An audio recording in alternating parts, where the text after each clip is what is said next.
to the DadCast Podcast. I'm your host, Lavelle Lemonnier. Now, as a Christian man, a husband, father, grandfather, business owner, professor, and proud U.S. Army veteran, I've gained some unique perspectives on life's issues. So as a result of that, this podcast is designed to give a dad's perspective on everything from A to Z. I'd like to give a big thank you to our sponsors, WriteItOut.tech, where you can get all of your academic writing needs met, and by Lemonnier Photography, where we see the world through a different lens. Let me also give a great big shout out and special thanks to my lovely wife, Dr. Gabrielle Lemonnier, who is the co-creator and co-content manager of this broadcast.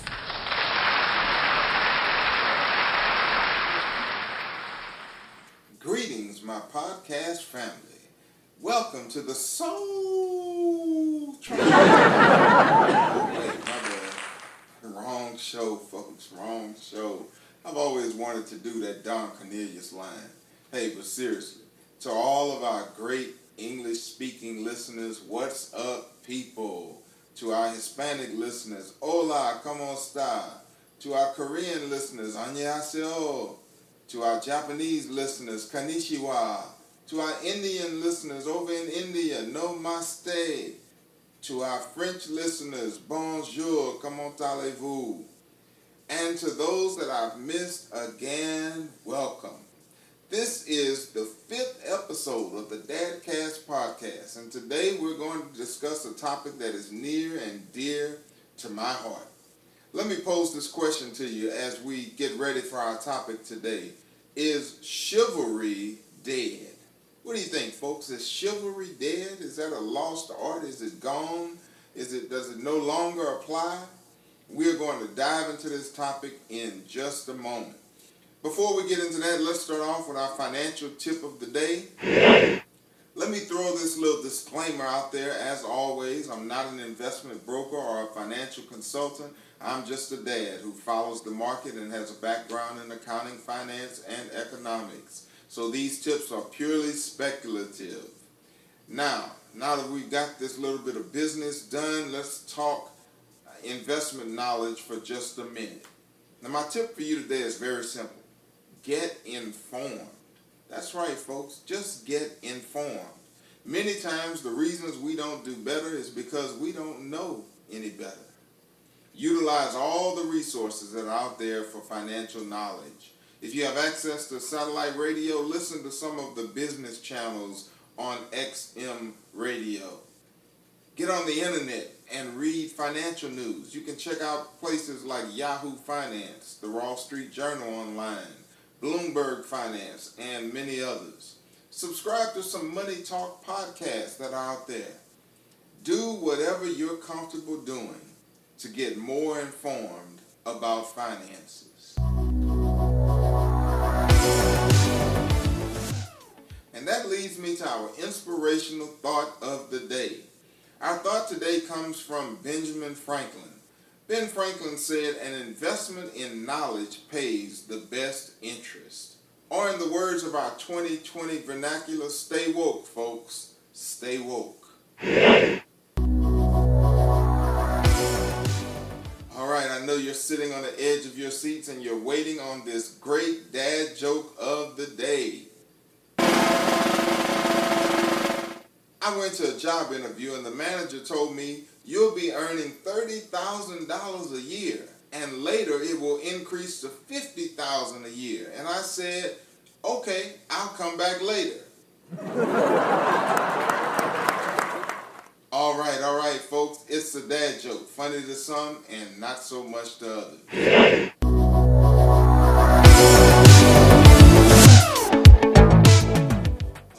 All right, let's talk about this great topic today. Again, the question that I'm posing to you that are listening to this podcast today is this: is chivalry dead? Is chivalry dead? According to a Washington Times poll, 8 out of 10 Americans say women today are treated with less chivalry than in the past. That's 80%, folks. 80% of Americans admit that women today are treated with less chivalry than in the past. A majority of the respondents, in fact 52% of them, say relations between men and women are not quote unquote fine these days. And only 13% strongly agree that the sexes are in harmony. Now you see, folks, that's a big issue, because here we live in a society where marriage is going down the drain, relationships are not the same as they used to be, men don't treat women the same, women don't treat men the same, the dynamics in relationships have drastically changed, the way we date has changed, the way we approach each other has changed. Everything now is at our fingertips. We slide left and slide right. We reach out to somebody digitally. We don't even walk up to people and hold a conversation with them anymore. And that is, to me, at least in my estimation, that is a major problem in our society. There's something to be said for holding a face-to-face conversation with someone, for being able to articulate with your words how you feel and what you think. And so chivalry is something that has been passed down from generation to generation, and somehow when we got into this modern era, chivalry began to lose traction. It wasn't the thing that men do anymore. And so those that have been questioned about it, the surveyors have asked, and they found that there is a great disparity now between chivalrous men and men in our 21st century society. Now let me be the first to say this, because I know someone out there is listening and you're already thinking, does that mean that the woman is lesser than the man? Hey, I'm the first one to say that gender equality has to be at the forefront of everything that we do. Equal pay for equal work. I'm right there with you. I don't have a problem at all with any of that. And I support all of my sisters who are out there getting it done on their own. I want to tell you, there's something to be said about a woman that goes out and gets her own. I appreciate that. I admire that, and I applaud that. But at the end of the day, folks, I'm still an old school guy. I still believe in some of the qualities that my dad taught me and that his dad taught him, and that hopefully I've passed on to my son. And I'm not just talking. This is real life for me. My wife will sit in a car and wait for me to walk around to the other side to open the door for her. Did you guys get that? She will sit there and wait for me to walk around to the other side and open that door for her. She will pause when we're entering a restaurant and wait for me to open that door. Not because she's telling me I have to do it, but because she knows that it is something that I want to do for her. I put her first. And men, we have to put our women first. We have to give them preferential treatment. Now, that wasn't always her way of doing things. Of course, she had standards and expectations, but it didn't necessarily include me opening the car door for her when we were getting out of the car. Now, that's not to say she can't open the car door for herself. But my question is this: why should she have to? That's what I'm really saying. I see it on a daily basis when I'm out and about. Men walking through doors before women. Men on their phones while women carry the groceries. Men in airports going about their business while a woman struggles with luggage. Just the other day, folks, we were going to a local restaurant, and there was a young lady whose car had stopped right in the middle of the road in a turning lane on Highway 35 out here.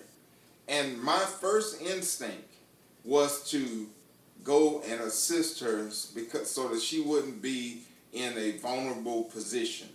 And my wife was right there with me, and guess what? She supported that decision. We pulled over to the side in the parking lot. I walked across the median over there to where she was. She got in the car. I pushed the car through the intersection to get her into a safe parking spot. And my wife was right there cheering me on, saying that's what we do. See, we have to be men who are not afraid to assist and to help and to be chivalrous. So, chivalry, in my opinion, is being pushed to the side, while women are being left to fend for themselves. Again, can they fend for themselves? Absolutely. But why should they have to? That's the big question. Why should they be made to feel like they have no support, no assistance, no, I don't want to say guidance, but no assistance or no help from men? There was the original notion of a knight in shining armor. Most of you are listening to this. You remember reading stories about that, the knight in shining armor who came to help the damsel in distress. That's where we get the idea of chivalry from.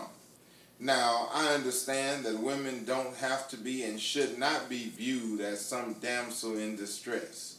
But men, I'm telling you that there is something to be said about a man who is willing to put himself on the line for a woman. Now, that's not to say that it's all on the men. In fact, sisters, men only do what you let them do. If you don't have high expectations, high standards, then they're not necessarily going to give you high standards. You see, the thing about men is that we are wired for the chase, and we love going the extra mile for our woman. I know for me, I take pride in carrying bags, opening doors, providing, caring for, and loving my wife. And she appreciates that effort. She reciprocates that love and that effort that I make. See, chivalry doesn't mean that women are weaker than men, but it does mean that men should put that queen first. That's right, we got to put her first. We need to esteem our women. Chivalry is something that all men are capable of doing. It doesn't matter your socioeconomic status. It doesn't matter your educational background. It doesn't matter what kind of job you have, if you're a blue-collar worker or white-collar worker. It doesn't matter if you live on this side of the tracks or that side of the tracks, or you drive an old car or a new car. We can all be chivalrous. You see, when we realize that woman is a part of us, then we ought to treat her with respect and preference. Now, some of you might be saying, well, that sounds good. He's talking all this talk, but where's the proof? I'm glad you asked. Only 1 in 25 women that were surveyed said that they would take offense to a chivalrous gesture on a first date. Out of 160 men that were surveyed, 52% of those men would pass a stranded woman with a flat tire. Guys, nobody's looking at you right now. You're probably by yourself listening to this podcast. If you pass a woman who is stranded on the side of the road with a flat tire, do you just drive by or do you stop and help? Now, that's not to say she can't change the tire on her own, or she's not capable of changing the tire, or she's not qualified or skillful enough to change the tire. But what is wrong with us stopping to provide assistance and giving her the opportunity to accept or decline? I think there's something to be said for that. Only 31% of men between the ages of 18 and 34 will pull over to help. That is a startling statistic, and it is an indictment on the society that we live in today, that only 31%, 3.1 out of every 10 guys between the ages of 18 and 34 will pull over to help a woman who is stranded with a flat tire. This age group is, historically speaking, the most likely to date, but they are also intimidated by the fear of, quote-unquote, getting it wrong. In 2013, there was an MSN survey that found that nearly 2/3 of women who are 35 years of age and younger say they would offer to pay for dates. 39% of them hope that the guy will turn down the offer, and 44% get annoyed if the guy lets her pay. Now, 2010 Esquire Internet survey, and this survey was interesting because it surveyed 9,617 women, and 72% of them expected men to open the door for them.